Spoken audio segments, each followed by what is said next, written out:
ubundi muri gereza niho umuntu wese agera agatuza akabona ko kuko ibyo yakoze ari amakosa, ubundi agahitamo kubaha no guca bugufi maze akemera gukora ibyo yategetswe byose, kandi rwose akabikorana urukundo n'ikinyabupfura kugira ngo basi abone bwacyo akaba yavaho. Gusa ariko kubera ko yari azi ko aharanira ukuri n'uburenganzira bwa muntu, yemeye gufungwa imyaka 27 gusa nyine arashyiragira ku cyo yifuzaga. Uyu munsi tugiye kwinjirana mu buzima n'amateka by'umugabo wemeye kujya umwanda wa gereza, kandi yemera kugeragezwa kugira ngo acungure ubuzima bw'amamiliyoni ya rubanda bari babayeho nabi kandi yewe mu bwigunge. Uyu ni Nelson Mandela.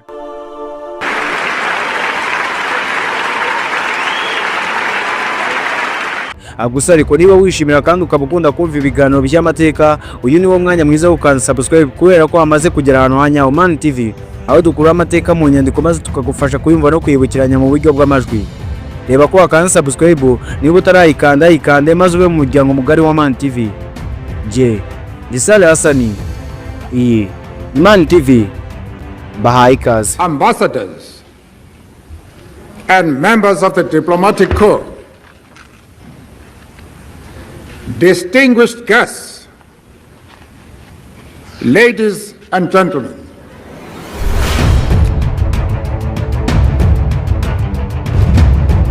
Amazina yose ni ya Nelson Mandela. Yavutse ku wa 18 Nyakanga 1918, avukira mu gace gato kitwa Mvezo mu karere ka Atlantique muri Afurika y'Epfo. Avukira mu muryango w'abami b'akarere ka Tembo.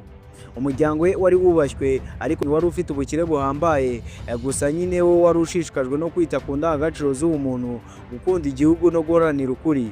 Se yitwaga Chief Gadraheni Makanyiswa, wari umuyobozi w'umudugudu wubahwaga cyane kandi agakundwa n'abaturage kubera igitinyiro n'igihagararo yari afite. Ibi ntabwo cyari gitandukanye cyane n'Ikimbogo.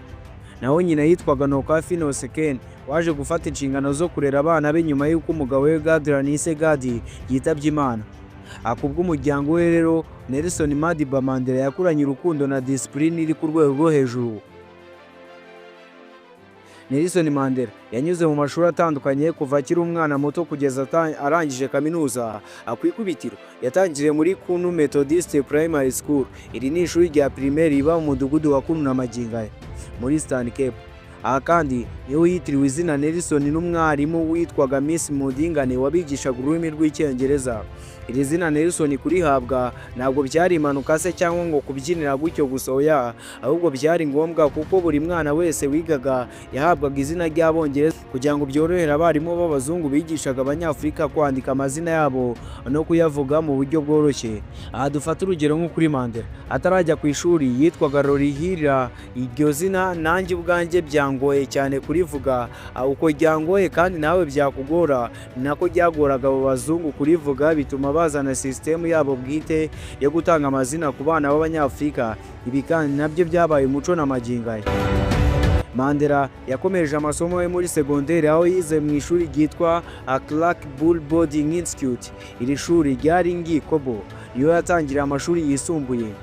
Iri shuri yizeho amasomo rusange, gusa ryo yari rifite umwihariko wo gutegura abana kuzavaho abayobozi b'ejo hazaza. Yakomeje muri Hilltown Methodist College. Iri ni ishuri ryigishaga gusa abana b'Abanyafurika, gusa atari buri mwana wese uturuka muri Afurika, ahubwo nyine aruva mu bakomeye.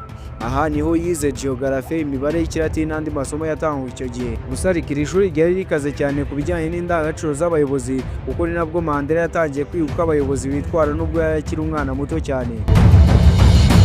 Avuye rero muri aya mashuri nibwo yakomeje kaminuza mu mashuri ya University of Fort Hare, aho yatangiye kwiga Bachelor of Arts BA. Gusa ariko aha ntiyahasoje kuko yirukanwe mu 1940 azakwanga ubuyobozi bw'abanyeshuri. Aha Mandela yarigometse. Amaze kwirukanwa aha nibwo yagiye gusoza amasomo ye ya Bachelor of Arts muri kaminuza ya University of South Africa UNISA. Niho yaboneye impamyabumenyi ya Bachelor of Arts, gusa yigaga mu buryo bwa correspondence. Aha hari mu 1943. Asoje aha nibwo yakomeje kwiga amategeko muri University of Witwatersrand, yari iherereye mu murwa mukuru i Johannesburg. Yari umwe mu banyeshuri bake b'abirabura bigaga muri icyo gihe. nyuma nibwo yaje kubona impamyabumenyi ya Bachelor of Laws LLB mu 1989 ayikuye muri University of South Africa UNIS, aho yakuye n'ubundi impamyabumenyi ya Bachelor of Arts. Nelson Mandela yinjiye muri politiki atari uko yari yarabyifuje kuva akiri umwana, oya, ahubwo byaturutse ku buzima yabonaga buri munsi mu gihugu cyabo cya Afurika y'Epfo. Muri icyo gihe Afurika y'Epfo yari igihugu cyuzuyemo ivangura ryamenyekanye cyane nka Apartheid, aho abazungu bari bafite ubutegetsi bw'uburenganzira bwose, naho abirabura bakaba abaturage badafite namba, ahubwo ari abantu bari aho gusa abwera. Ubundi mu mwaka w'1941 Mandela yimukiye mu murwa mukuru Johannesburg, umujyi munini wari icyicaro cy'ubukungu n'iterambere. Ariko icyo gihe Johannesburg yari ahantu habiri hatandukanye. Ku ruhande rumwe hari ubukene n'amahirwe by'abazungu, ku rundi ruhande hakaba ubukene bukabije n'akarengane by'abirabura. Mandela yabonye uko abirabura bakoraga imirimo ivunanye bakabaho nk'abantu badafite agaciro mu gihugu cyabo. Ibi nibyo byatangiye kumubaza yewe cyane. Aho muri Johannesburg niho Mandela yahuriye n'abantu batandukanye bagize uruhare rukomeye mu kumwinjiza muri politike, kubera ko muri uwo mwaka w'1941 nyine nibwo yahuye n'umugabo witwaga Walter Sisulu, umwe mu banyapolitike bakomeye barwanyaga ivangura Apartheid. Sisulu niwe wabaye umuntu wa mbere wamweretse ko hari abantu bari gutegura urugamba rwo guhindura igihugu. Sisulu kandi yafashije Mandela kubona akazi aho muri Johannesburg, ubundi anamwinjiza mu biganiro by'abantu barwanyaga Apartheid. Umwe mu nshuti ze magara Oliver Tambo na Mandela bari bafite inzozi zimwe, eka Afurika y'Epfo ishobora kuba igihugu kigendera ku buringanire. Ibi byatumye Mandela atangira kumva ko atagomba kuba umunyamategeko usanzwe gusa, ahubwo ko agomba no kuba umunyapolitiki ukwiye kubohora Afurika y'Epfo. Mu mwaka w'1942 haciye mu mwaka umwe ageze muri Johannesburg, Mandela yatangiye kwinjira mu bikorwa bya politiki ku mugaragaro kandi mu buryo bwa nyabwo. Nubwo atari umuyobozi ukomeye icyo gihe, yatangiye kwitabira inama n'ibiganiro by'abantu barwanyaga ubutegetsi n'ivangura. Icyo gihe Mandela yatangiye urugendo rwo guharanira ko abirabura bagira uburenganzira bungana n'ubw'abandi bose babaga muri icyo gihugu cya Afurika y'Epfo. Mu mwaka w'1944 nibwo noneho ibyifuzo bya Mandela byatangiye kujya mu buryo, kubera ko icyo gihe nibwo yinjiye mu ishyaka ryari rikomeye mu gihugu ryaharaniraga uburenganzira bw'abirabura ryitwaga African National Congress ANC. Icyo gihe ANC yari ishyaka rimaze imyaka myinshi iharanira impinduka, ariko Mandela we yumvaga ko rikwiye kongeramo imbaraga nshya z'urubyiruko. Niyo mpamvu muri uwo mwaka w'1944 Mandela, Walter Sisulu, Oliver Tambo n'abandi basore bashinze ishami ry'urubyiruko ryiswe ANC Youth League. Intego yabo yari ugukangurira urubyiruko kwinjira mu rugamba no gukora politiki irimo ibikorwa bifatika aho kuba amagambo gusa. Mandela yizeraga ko urubyiruko ari rwo rufite imbaraga zo guhindura igihugu kuruta uko iyo mpinduramatwara yaharirwa abasaza. Uko imyaka yakurikiyeho yagiye ishira, Mandela yarushijeho kumenyekana. Mu myaka y'1945 kugeza mu 1950 yatangiye kuba umwe mu bayobozi b'urubyiruko muri ANC. Aha niwe yatangiraga gukangurira abaturage kwishyira hamwe, kwanga gukomeza kubaho mu bucakara bw'amategeko y'ivangura, nyine bakamagana burundu ibyo bigacika muri Afurika y'Epfo. Amategeko y'akarengane nk'ayo kubuzwa kugera aho bashaka cyangwa kwicara ahagenewe abazungu. Iyi kampeni yatumye Mandela amenyekana cyane muri Afurika y'Epfo, ariko kandi ituma ubutegetsi bw'icyo gihe muri Afurika y'Epfo bwari buyobowe n'abazungu bumuhanga amaso, ubundi maze butangira kumwigaho. Mu mwaka w'1955 ANC yateguye inyandiko y'amateka yiswe Freedom Charter, yavugaga ko Afurika y'Epfo igomba kuba igihugu kirangwa n'uburinganire, aho abantu bose baba bangana, umwirabura n'umuzungu bose baganje muri iki gihugu. Mandela yari umwe mu bayobozi bashyigikiye ibi bitekerezo, ariko ubutegetsi bw'abazungu bwatangiye gufata ANC nk'ishyirahamwe rishobora guteza ikibazo gikomeye mu gihugu. Mu mwaka w'1962 Mandela yarafashwe. Ubutegetsi bwamushinje gusohoka mu gihugu mu buryo butemewe no gukangurira abaturage kwigaragambya. Iki gihe yakatiwe igifungo cy'imyaka 5, ariko ikibazo gikomeye cyaje mu mwaka w'1963 hari haciyeho umwaka umwe ubwo polisi y'igihugu yavumburaga ibimenyetso by'uko ANC yari ifite gahunda yo kurwanya kandi yari yujuje umugambi wayo wo guhirika ubutegetsi. Ibi nibyo byatumye Mandela n'abandi bayobozi bakuru bashyikirizwa urukiko mu rubanza ruzwi cyane rwiswe Livonia Trial. Uru ni urubanza rwabaye igihe kinini cyane, gusa nyine bigeze mu mwaka w'1964 nibwo Mandela yavugiye ijambo rikomeye mu rukiko, ubwo yavugaga ko yiteguye no gupfira ubwisanzure bw'igihugu cye. Iri jambo niryo ryatumye urukiko rukuru rwo muri Afurika y'Epfo icyo gihe rukatira igifungo cya burundu Nelson Mandela. Aha uwarwanyaga akarengane nawe akarengane arakabona, ararenganye. Mandela yahise ajyanwa gufungirwa ahantu habi cyane hitwa Robben Island, ikirwa cyari gereza ikomeye. Aha niho yamaze imyaka myinshi akora imirimo ivunanye, afungiye mu cyumba gito atemerewe kuvugana n'abantu benshi. Ubu buzima yari kubamo ubuzima bwe bwose. Gusa ariko nubwo yari ari muri gereza, izina rye ryakomeje kuba ikimenya bose n'ikimenyetso cy'icyizere cya rubanda. Iki gihe abantu bo muri Afurika y'Epfo no ku isi yose bakomeje gusaba ko arekurwa, maze mu myaka y'1980 nibwo igitutu cyatangiye kwiyongera ku butegetsi bwa Apartheid. Ibihugu byinshi byafatiye Afurika y'Epfo ibihano, abaturage bakomeza imyigaragambyo.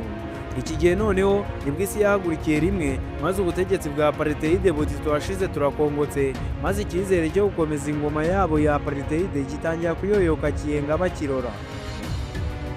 Mu mwaka w'1990 perezida wa Afurika y'Epfo y'icyo gihe de Klerk nibwo yafashe icyemezo cyo kurekura Mandela. Nibwo tariki ya 11 Gashyantare 1994 Mandela yasohotse muri gereza, isi yose ireba. Ibi ntibyari ugufungura Mandela gusa, ahubwo byari no kongera kurekura icyizere cya rubanda. Akimara kurekurwa, Mandela yihutiye kwegera leta cyane, maze bajyana ibiganiro byo kurandura burundu Apartheid muri Afurika y'Epfo. Ikintu cyatangaje abantu benshi cyane, kuko bose bari biteze ko nyuma yo kurekurwa agomba guhitamo inzira yo kwihorera uruhare rwabo mu guharanira igihugu cyigenga kandi kigendera kuri demokarasi. Mu mwaka w'1994 habaye amatora ya mbere y'igihugu muri Afurika y'Epfo, aho abantu bose abazungu n'abirabura bari bemerewe gutora. Iki gihe ishyaka rya ANC ryatsinze aya matora, maze Nelson Mandela Madiba aba perezida wa mbere w'umwirabura wa Afurika y'Epfo. Icyo gihe Mandela yabaye ikimenyetso cy'uko umuntu ashobora kumara imyaka myinshi mu gihome, ariko kandi akagaruka agahindura igihugu bidasabye intambara, ahubwo akabikora mu mahoro. Mandela yayoboye Afurika y'Epfo kugeza mu mwaka w'1999, asiga umurage wo kubaka igihugu gishingiye ku bwiyunge n'uburinganire. Urugendo rwe kuva ku busore yinjiye muri politike mu 1992 kugeza kuba perezida mu 1994 ni rumwe mu mateka akomeye y'isi, rwerekana ko kwihangana n'urukundo bishobora gutsinda ivangura n'akarengane n'ibindi bishobora kubangamira ibihugu. Nelson Mandela yari umuntu w'ukuri, wihanganye kandi w'umunyamurava. Yerekanye ko nubwo abantu bafite amateka akomeye y'akarengane bashobora guhinduka, gukunda abandi no kunga abantu hamwe. Azwi kandi ku izina ry'icyubahiro ry'umuryango wa Madiba, akaba icyitegererezo ku isi yose. Nelson Mandela ni urugero rutazibagirana ku isi yose, ku Banyafurika n'abatuye isi muri rusange, kuko yagaragaje ko umuntu umwe ushikamye ku ndangagaciro ze ashobora guhindura amateka, kandi amahoro, ubutabera n'urukundo bihoraho igihe cyose abantu bashyize hamwe. Ubutwari bwe, urugwiro rwe, ubutabera bwe n'urukundo rwe ku baturage bose bizakomeza kuba isomo rikomeye ku isi yose, kandi bizakomeza guha icyizere abantu ko ibyiza bishoboka, ndetse ko amateka ashobora guhinduka kubera abantu bafite umutima ukunda abandi. Inkuru y'ubuzima bwa Nelson Mandela itwigisha ko kwihangana, kwicisha bugufi, guharanira ukuri no gukunda abandi ari indangagaciro zifata, kandi ko umurage w'umuntu umwe ushobora kugera kure ku isi yose, ugahindura amateka y'abaturage benshi, ugasiga icyizere n'urugero rwiza mu bantu bose. Yapfuye ku itariki ya 5 Ukuboza muri 2013, yari afite imyaka 95. Apfiriwe i Johannesburg muri Afurika y'Epfo. Yapfuye urupfu rusanzwe, yishwe n'uburwayi bw'ibihaha yaramaranye imyaka myinshi. Gusa reka ngushimire cyane wowe tugeranye kuri uyu munota, uri uw'agaciro cyane. ura subscribe kandi like maze koko wisange ubundi wisanzure maze udusangize ibitekerezo byawe muri comment. Nge Ndisale Hassan, iyi ni Man TV, nabashimiye.